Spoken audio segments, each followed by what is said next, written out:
Hey, what's up, guys? Today I'm going to go over my second place store champ blue purple deck list. I had a lot of fun playing this. I felt like I had some really good matchups too. I kind of felt really pilot dependent, and then knowing your matchups, what they want to do and what you're trying to do. So let's go over some of the matchups I had. My first matchup was against blue steel.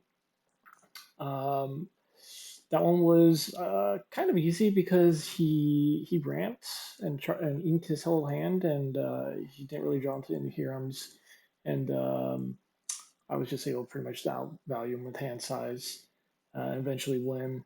Second matchup was against red yellow. I think it was like a princess deck or something like that. I went 2-1 with that. He had a nasty combo with like the Mulan and everything. But once again, we were able just to pretty much ramp, get lots of value, and control the board with all our purple stuff. Our third matchup was against Steel Song. That matchup was pretty tough. It was only a match where I drew.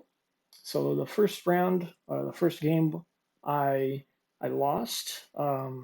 He did some pretty good top decking there into Tink and then into a whole new world.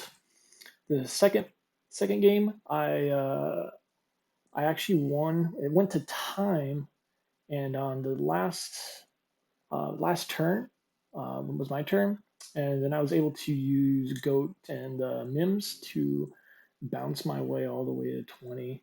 So we were able to end that round in a draw. The fourth round was against Blue Purple, a mirror match, and this one was I felt pretty good with the whole matchup. He was playing a slightly different list. He was using Cogsworth, the big one, the blue one, and he was also doing the Blue Merlin shift. I don't run any of those, but I was able to pretty much control the board, and then I slowly just outvalued him as well. But yeah, we won all our rounds except for that Steel Song, which we drew. And then going into Top Cut, we were first seed, and we played the mirror match again, which I was able to win. And then going into the finals, we played Steel Song again, and that one was pretty bad. We really didn't see what we needed to see to answer his board, and he had all the answers for us. He was able to sing "Let It Go" and with the Storm Rage on, and just clear my board really easy. But let's go over some of the cards and kind of the strategy I was using. So I'm running your kind of standard purple stuff for one drops. So we have four of the Chernobygs, really good just for turn one, obviously. And then we got the Brooms. And then I'm running three of the Cogsworths. This card was pretty dang good. I like to use it in combination with the Elephant, Adamant Elephant. You can use it with Bell, um, even the Scrooge McDuck. Really good just to help control the board. Crab, obviously, really good using it with Crab. Um, Obviously, we got four of the snakes. We're using four Tipo. This is pretty much what you really want to see on turn two. Let's just ramp and accelerate the game really quickly. Obviously, four foxes. I got four crabs. I think the crab in this deck is pretty snapped, really good, because if turn one I play Broom or Chernobygs, then turn two I'm playing Tipo, and then that's putting me at three, and then the following turn I'll be at four, and I'll have Tipo on board probably, and probably maybe a Broom, maybe a Chernobygs, depending what matchup we're into, but uh, if we're going to like some aggro, I'll probably keep these on board so that we can help clear. Because then on that following turn after Tipo, I was playing like Crab, buffing my one drop, buffing my Tipo, swinging in, clearing something. Or on that turn, if we don't have Crab, we can just go Fox, right? If they don't have a board, then or they're playing something slow, playing against something that wants to ramp, Mickey's another option. So after Tipo, we go Mickey, and that will put us at let's see, after Tipo we'd have three, and then we go four, and then we be on five, and then we can go on sixth following turn. really good. Another option if you don't have Mickey, you play you play your rabbit. So Tipo goes into 3. So then the following turn you have 4, and then you can drop uh, rabbit, start getting your draw, start getting your bounces going on to start outvaluing them. You can also drop Madam and the Elephant, which is pretty good into the aggro matches. I actually dropped this a ton. And then also the spicy sleeper pick I chose was the Scrooge McDuck, because on that turn as well that you have 4 ink, you can drop Scrooge McDuck, and he's a pretty big body, 5/5 quest for 2. I played this a couple times actually, and it was pretty difficult for people to get rid of. But yeah, so we're running 4 of the Mickeys. We've got the 2 of the elephants, your 4 goats, 4 rabbits, the 1 Scrooge McDuck. I ran 2 of the bells here. This actually came in really clutch. I was able to just like, if I had elephant out, and then the following turn, like able to swing into something, get some damage going, and then the following turn drop bell, move that damage counters around. Same with even like if I needed to do like Cogsworth and Crab the previous turn, bop something, and then there's damage on the Crab. I use Bell to just move it around. Um, we're running for the new Elsas, the Fifth Spirits. Really good card.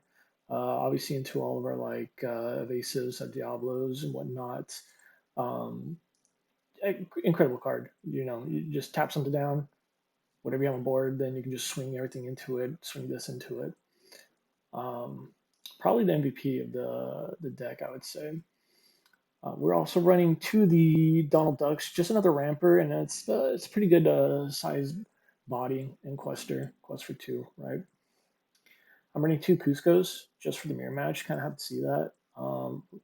Actually, really clutch. Was able to, or sorry, not mirror match, but into other blue decks, right? Able to get rid of um, their dimes, get rid of purple's locations. So I actually played this a lot. Very clutch. And then we're also running the 2 of the Spirit of Winter Elsas. This card I dropped a bunch of times, and it won me a bunch of games. It's really good. You could probably need to bump this up to 3, which I might end up doing. And then for our songs, we run 4 Friends on the Other Side. Pretty standard for purple. This is like I was able to outvalue so hard just by like singing it with Mickey or singing it with Crab, and just get a bunch of cards, obviously hand size, and just start outvaluing them. And then for our big removals, we just have 2 Let It Goes. I'm not running like Hades or what else?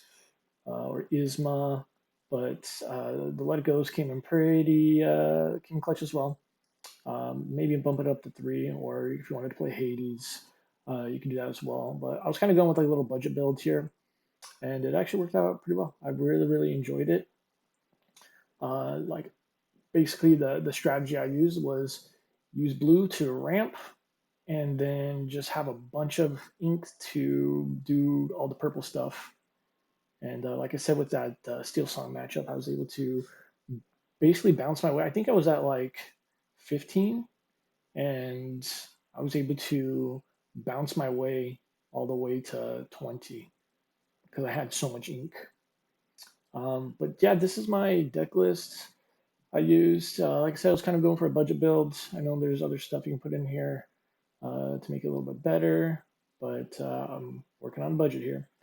So things that I might consider, I think I'm going to put in. I want to put in the McDuck Manor. I think that's a pretty good inclusion here to drop it after like Tipo. Just put down a big location. It's going to passively get you lore, because one thing I did find out was that it was very grindy. Games went on pretty long, and having that passive early lore would be pretty nice. Other things to consider is like maybe running one of the genies. Genie was be kind of cool with like Cogsworth and stuff. But yeah, this is my deck list. If you guys have any questions or comments, leave them down below. All right, I'll see you guys in the next one.